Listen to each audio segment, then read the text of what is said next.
சரி, வந்த உடனே சிறப்பா பேசினாருன்னு கேட்டீங்கன்னா, அவருக்கு குடுக்கப்பட்ட நேரத்துல சிறப்பா பேசினாருன்னு தான் சொல்லணும். ஏன்னா, அவர் நெனச்சிருந்தா நெறைய நேரம் பேச விட்டிருக்கலாம். அரசு நெனச்சிருந்தா. பட் அரசு சொன்ன மாரி, அந்த 1/2 மணி நேரம், 3/4 மணி நேரம் அந்த மாரி தான் குடுத்துருக்காங்க.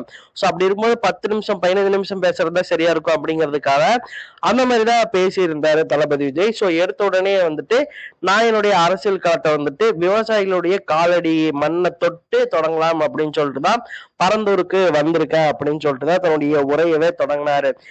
முழுக்க முழுக்க அம்பேத்கர் விழால பண்ண மாதிரி இல்லாம இங்க முழுக்க முழுக்க பரந்தூர் மக்களுக்கு மட்டுமே, அவர்களுக்காக மட்டுமே தான் பேசிட்டு இருந்தாரு.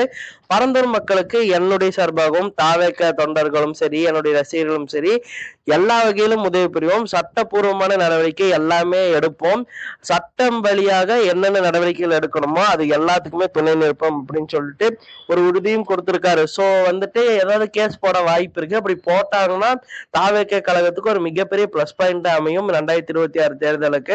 அவங்க மேபி போடலாம், இந்த மாதிரி நிலத்தை கையகப்படுத்தக்கூடாதுன்னு சொல்லிட்டு ஒரு கேஸ் போட்டா போதும். அங்க இருக்கக்கூடிய காஞ்சிபுரம் மாவட்டத்திலேயே பாத்தீங்கன்னா தாவேக ஒரு நல்ல செல்வாக்கு உருவாகிறதுக்கு நிறைய வாய்ப்புகள் இருக்கு.